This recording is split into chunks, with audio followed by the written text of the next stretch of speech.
마태복음 24장 6절로 7절. 난리와 난리 소문을 듣겠으나 너희는 삼가 두려워 말라. 이런 일이 있어야 하되 끝은 아직 아니니라. 민족이 민족을, 나라가 나라를 대적하여 일어나겠고 처처에 기근과 지진이 있으리니. 한기총 소속 교단의 교리. 말세의 전쟁은 중동 전쟁, 북한의 공갈 협박, 아프리카 전쟁, 제3차 세계대전을 말한다. 전쟁에서 싸우는 무기는 육정 무기, 핵무기이다. 신천지 예수교의 참증거. 성경에서의 전쟁은 하나님의 성도와 이방 바벨론 귀신의 나라 교인과의 영적 전쟁을 말한다. 이 전쟁은 말로 싸우는 교리 전쟁이다. 여러분, 지금 이 땅은요, 이 마지막에 이제 재난이 시작되고 기근, 지진, 화산 이런 것들을 말씀하시는데, 그것 가운데 민족이 일어나 민족을 친다라고 하는 요 말씀에 가장 근접 선상에 있는 지역이 바로 이 지역입니다. 난리와 난리 소문을 듣겠으나 하겠습니다. 여기 난리라고 하는 것은 전쟁의 소식입니다. 전쟁과 전쟁이 일어났다고 하는 소식이 가득하게 되는 것, 이것이 바로 말세의 징조인 것입니다. 지구 전쟁이 일어나면 지구 군대 대표는 일본 군대다. 일본인들의 그 조직력과 그 체계성 때문에 그 이야기를 하시더라고요. 올해 들어와서 지금 일본, 인도네시아, 남미에서 계속 화산이 터지고 지진이 일어나고 있습니다. 이런 자연재해가 일어나서 두려워하지 말라? 그래놓고 뭐라고 그러셨어요? 시작이다 이랬어요. 잔인하신 하나님이. 네, 성도님들 안녕하십니까? 저는 신천지 예수교 강사 정재성입니다. 자, 방금 우리 성도님들께서는요, 이 한기총 소속 목사님들께서 주장하고 있는 마지막 때, 즉 주 재림 때의 전쟁에 관한 자의적인 해석을 보셨습니다. 자, 우리 성도님들은 이 내용을 보시고 어떤 생각이 드셨습니까? 만물을 지으신 하나님께서 지구촌에 전쟁을 일으켜서 인류를 파괴하고 그 사람의 생명을 빼앗아가는 것이 진정한 하나님의 뜻이라고 생각하십니까? 자, 한기총 소속 목사님들께서 이렇게 해석을 하게 된 근거가 있습니다. 그것은 다름 아닌 성경 마태복음 24장에 예수님께서 말씀하신 말세, 즉 주 재림 때의 징조 가운데서요, 본문 7절에 나오는 민족이 민족을, 나라가 나라를 대적하여 일어난다는 전쟁이 있을 거라는 내용에서부터 비롯되었습니다. 자, 물론 성경에는 육적인 전쟁도 있습니다. 하지만 본문 마태복음 24장에 예수님께서 말씀하신 그 전쟁이 과연 옛날부터 늘 있어 왔던 이 육적인 전쟁을 말씀하신 걸까요? 자, 본문은 말세, 즉 주 재림 때에 일어날 내용이 되겠습니다. 그런데 이 육적인 전쟁은요, 언제나 끊이지 않고 늘 있었습니다. 한기총 소속 목사님들의 말씀처럼 이 본문의 내용을 육적인 전쟁으로 해석하게 되면 본문의 전쟁이 일어나는 말세의 기준은 도대체 언제가 됩니까? 자, 아무리 가르치는 입장에 있다 하실지라도요, 이 모르는 내용을 마치 사실인 것처럼 얘기하시는 것은 그 마귀의 씨인 가라지를 뿌리는 것입니다. 또한 그 잘못된 말로 사람의 영혼을 죽일 수 있다는 것을 왜 모르십니까? 한 가지 묻겠습니다. 한 번 죽은 사람 살려내실 수 있습니까? 이제 책임지지 못할 말씀 그만하시고요, 우리 새천지의 바른 증거를 한번 들어보시기 바랍니다.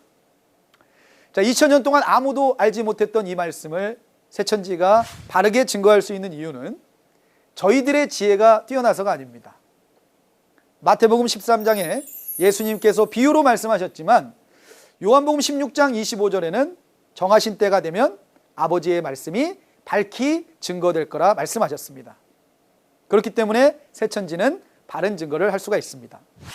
자, 본문에 나오는 전쟁에 대한 내용을 성경을 통해 어떤 전쟁인지 확인해 보도록 하겠습니다.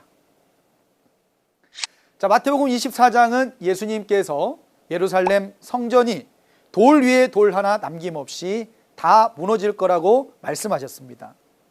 그 말씀을 들은 제자들이요, 어느 때에 성전이 무너지고 주 재림 때인 말세에는 어떤 징조가 있게 됐는지 물었습니다. 그 제자들의 질문에 대한 답변을 해주신 내용이 마태복음 24장의 내용이 되겠습니다. 자, 따라서 마태복음 24장은 주 재림 때에 나타날 사건이 되겠고요, 그 사건의 현장은 주 재림 때에 나타나는 성전 안에서 있게 되는 사건입니다. 그러니 본문 7절에서 말하는 전쟁 또한 성전, 곧 교회 안에서 있게 되는 전쟁을 말씀하신 내용이 되겠습니다. 자, 벌써부터 아까 한기총 목사님들의 내용과는 상당히 다르다는 걸 느끼실 수 있죠. 먼저 전쟁에 대해서 알기 위해서는요, 이 성경이 말하는 두 나라에 대해서 알아야 하는데요, 그 두 나라는 이 예루살렘과 같은 하나님의 나라와 바벨론과 같은 귀신의 나라 두 나라입니다. 하나님께서 계셔야 할 이 성전 안에 사단의 군대가 들어와서 전쟁이 있게 된 것은 데살로니가후서 2장 4절의 말씀처럼 대적자인 사단이 하나님의 성전에 들어와 하나님을 대적하기 때문입니다. 따라서 전쟁하는 장소는 바로 성전이 되겠고요, 성전에서 일어나는 그 전쟁은 당연히 육적인 전쟁이 아닌 영적인 전쟁이 되겠습니다. 자, 그렇다면 주 재림 때 성전에서 일어나는 이 영적인 전쟁은 과연 어떤 전쟁일까요? 에베소서 6장 10절 그 이하의 내용을 보면 우리가 싸우는 싸움은 혈과 육에 대한 싸움이 아니라고 하셨습니다. 악한 영들에 대한 싸움이라고 하셨으니까 영적 전쟁임을 알 수가 있고요, 이때 하나님께 소속된 모든 성도님들은 이 마귀의 괴계를 능히 대적하기 위하여 하나님의 전신갑주와 같은 하나님의 말씀을 입으라 하셨습니다. 자, 그럼 이 모든 내용을 다 종합해 보면 예수님 다시 오시는 재림 때, 즉 말세에 일어나는 전쟁은 육적인 전쟁이 아닌 영적 전쟁, 즉 진리와 비진리로 싸우는 교리 전쟁이 되겠습니다. 자, 실제로 이 본문의 내용과 같이요, 주 재림 때 일어날 전쟁이 자세하게 기록된 요한계시록의 내용을 보면 요한계시록 12장의 그 전쟁의 장소를 저 하늘이라고 말씀하셨습니다. 이 하늘은 진짜 저 하늘이 아니라 요한계시록 13장 6절에 기록된 것처럼 하나님의 집인 장막, 곧 성전에서 일어나는 전쟁이 되겠습니다. 자, 그 성전 안에서 하나님의 군대인 미가엘과 그의 사자들, 또 사단의 군대인 용과 그의 사자들 간의 전쟁이 있음을 말씀하셨고, 그 용이 내어 쫓기는 걸 보면 이 하나님의 군대가 싸움에서 승리했음을 알 수 있습니다. 이때 하나님의 군대가 싸워서 이긴 무기가 있습니다. 요한계시록 12장 11절에 어린 양의 피인 예수님의 말씀과 증거하는 말인 진리로 싸워 이겼습니다. 결국 말씀으로 싸워 이겼으니 이 전쟁은 교리 전쟁이 되는 것이죠. 자, 성도님들, 말세의 전쟁에 대한 궁금증이 해결되셨습니까? 2000년 전 예수님께서는요, 요한복음 14장 24절에 예수님께서 전하시는 그 말씀은 예수님의 말씀이 아니라 하나님의 말씀이라 하셨습니다. 그 이유는 예수님 안에 하나님이 계셔서 함께 역사하셨기 때문이죠.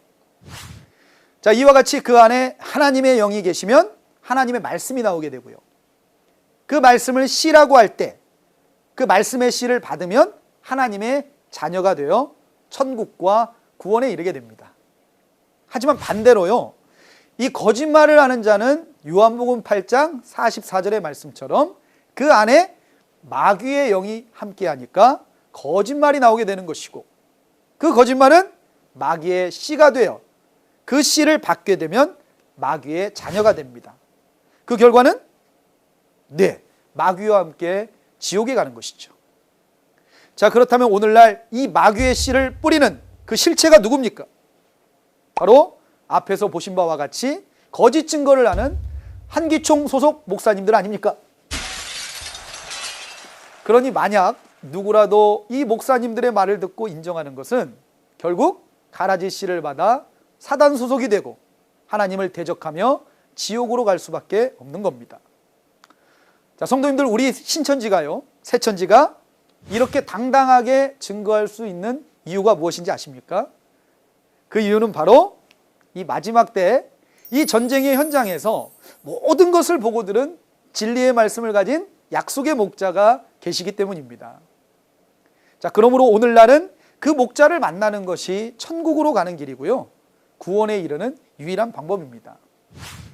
히브리서 5장 12절에서 14절의 말씀처럼 장성한 신앙인은 지각을 가지고 선과 악을 분별한다 하였으니, 이 바른 증거를 하는 새천지의 약속의 목자와 거짓 증거를 하는 한기총 목사님들의 말을 정확히 분별하셔서 옳은 것을 택하시고 천국에 이르시는 성도님들이 다 되시기를 진심으로 바라겠습니다.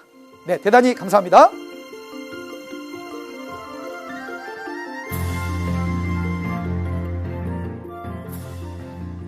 바른 증거를 한 것은 오직 성도들의 성경 지식과 올바른 신앙을 위한 것입니다.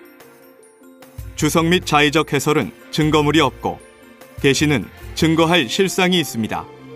판단 기준은 성경 말씀에 입각해야 합니다.